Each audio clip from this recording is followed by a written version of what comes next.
My name's AJ, which stands for Addison James. I've traveled to New Beginnings from Oakland, California. I originally grew up in Woodville, Ohio, which is a very, very small town in northwest Ohio near Toledo, which is the most major city if you're thinking of Ohio, because no one knows where Woodville, Ohio is. After living in Ohio, I went to Boston for grad school, lived there for a little bit, and I've now been living in Oakland for about 6 years. My name is Sophie, and I'm AJ's fiance. I grew up in California, and we both lived together in Oakland. Yeah, that's me. I'm 32 years old. Oh, I'm 32 years old as well.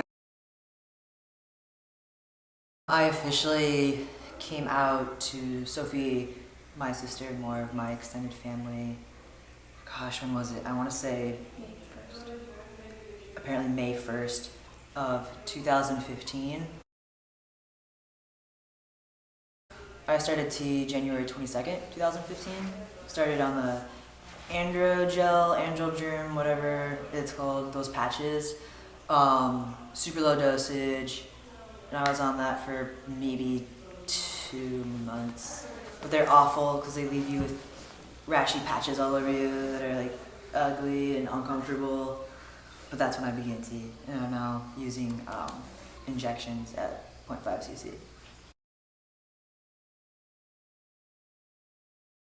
I started clearly like once I came out, binding. I remember when I got my first binder, it was very, very exciting, and just putting it on. And Sophie got me a couple online, and I was binding before I started tea.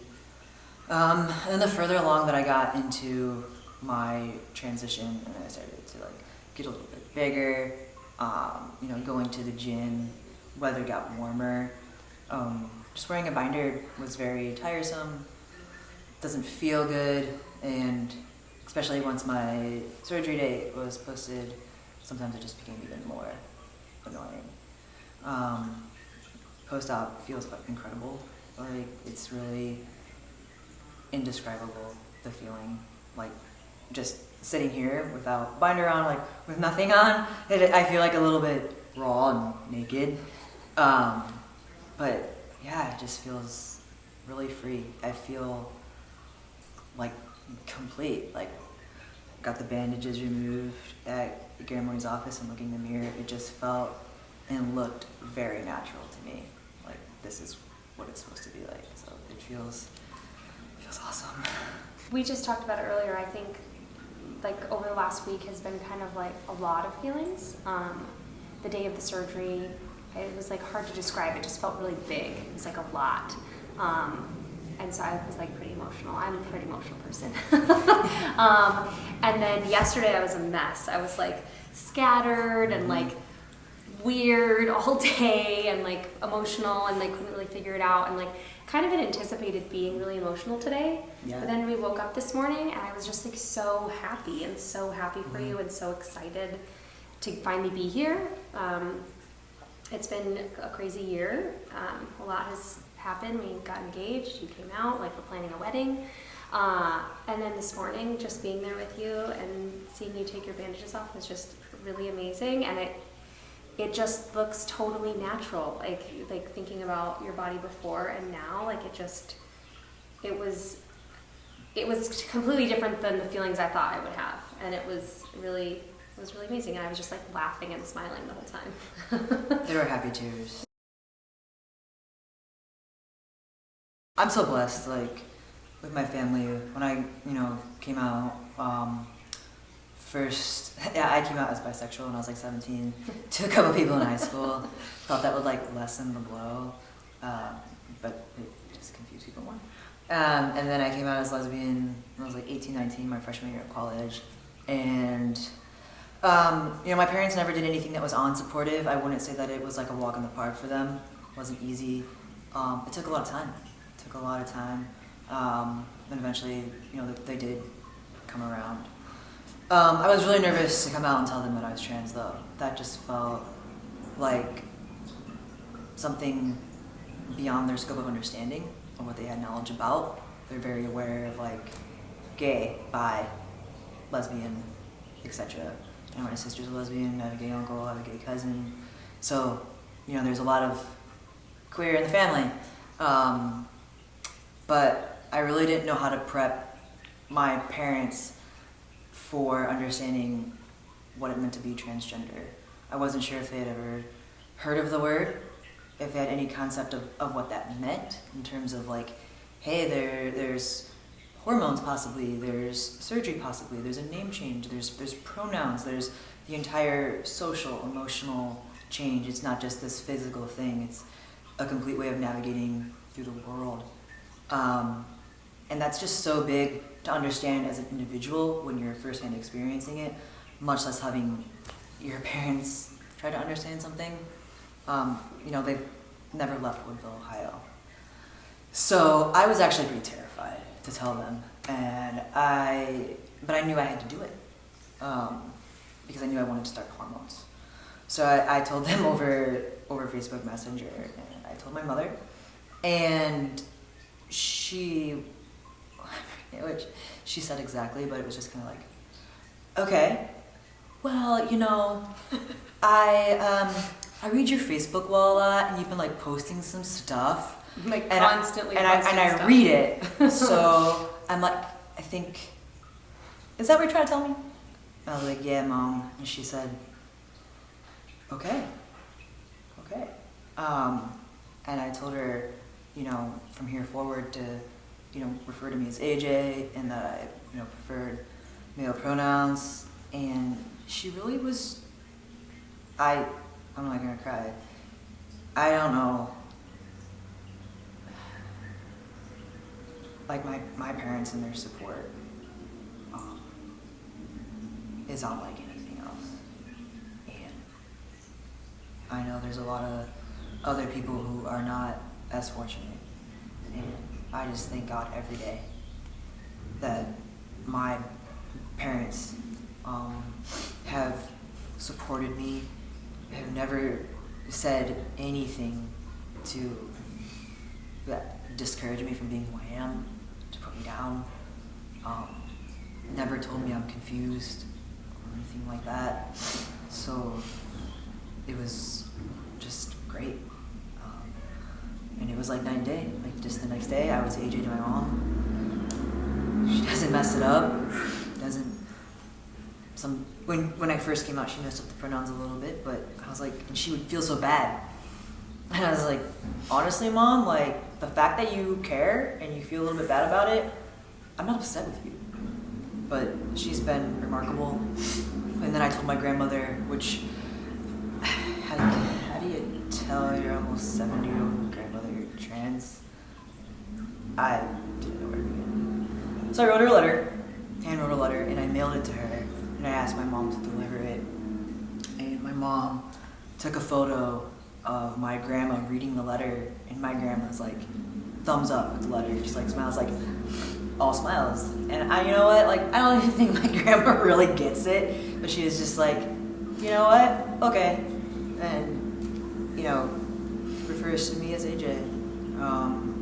My sister is another amazing support. So yeah, I feel super lucky. All my cousins and my aunts and uncles on either side of my family have been awesome, contributed to my top surgery fund.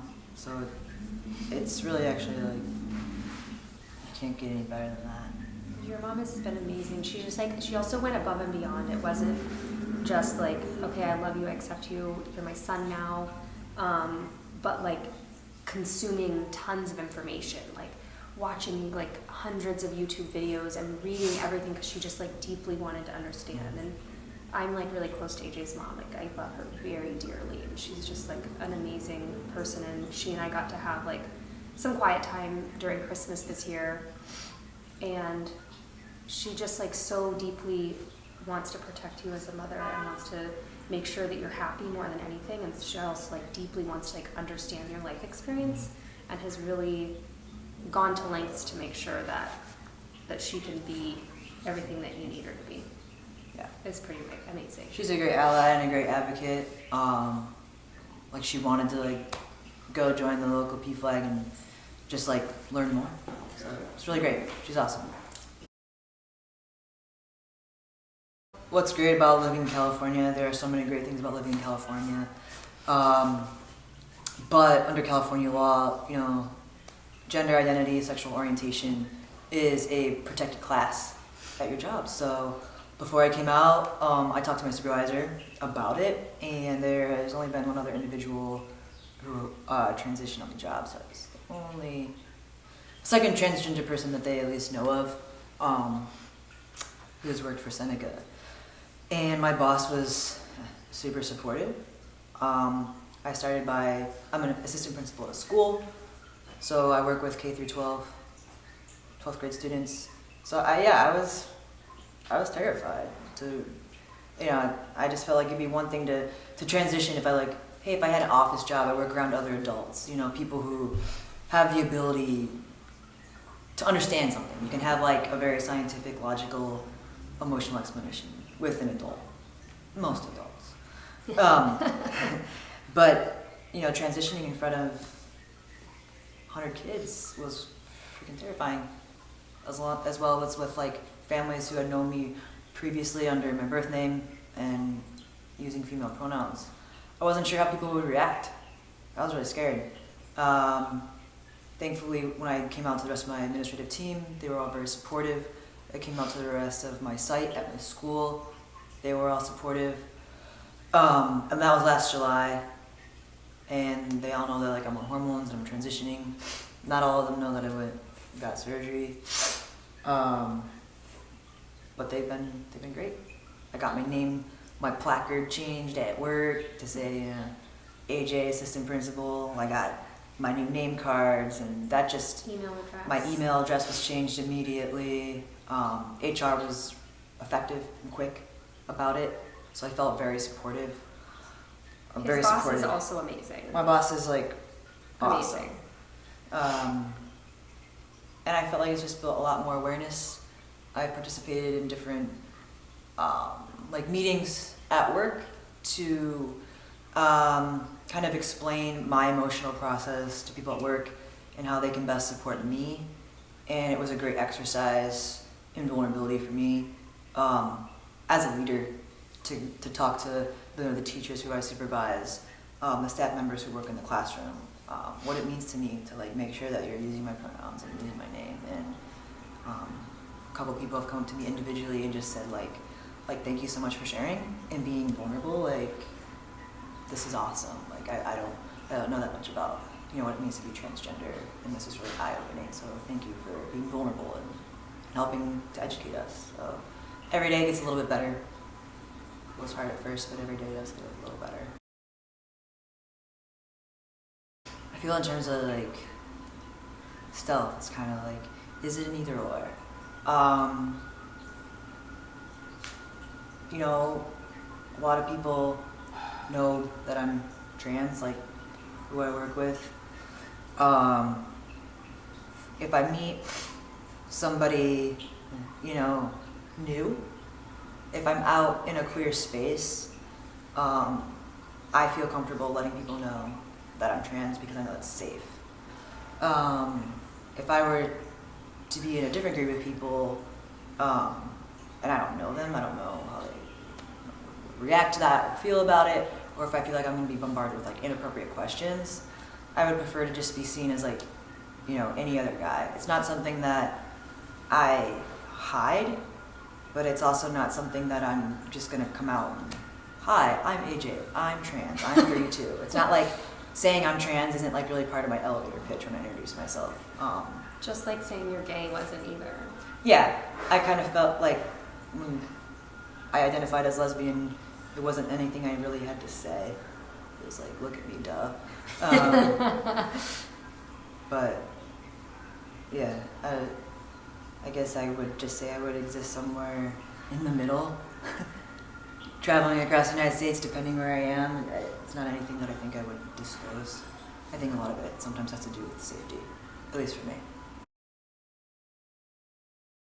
I think I'm done with surgery for a while. At this time, it's not, you know, something that I'm looking into, but who knows how I'll feel in a couple of years. I think with what's medically available right now, I applaud the guys who are able to go through with it and feel complete and feel whole and feel happy, feel super, congratulations to people who can do that. But gosh, the process just looks really grueling. Recovery looks grueling. I think right now I just kind of want to celebrate this and hold off on that.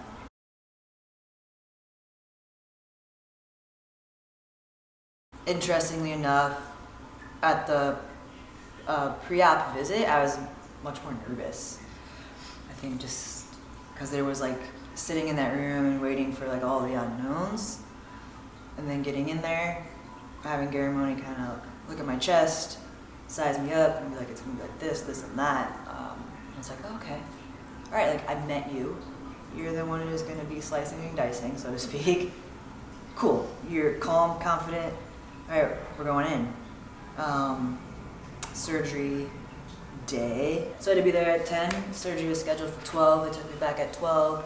I was marked up by Garamoni, and he was like, kind of cut you here, lower pectoral, blah, blah, blah. Here, and got it. But then I waited for like 2 hours. And that was super anxiety provoking. I was like sweating. Sophie was crying. That's true. My mom was texting me profusely like, are you under yet? Are you under? How about now? How about yet? I was texting her I like, was like every 30 seeing minutes. as I'm still texting you, no.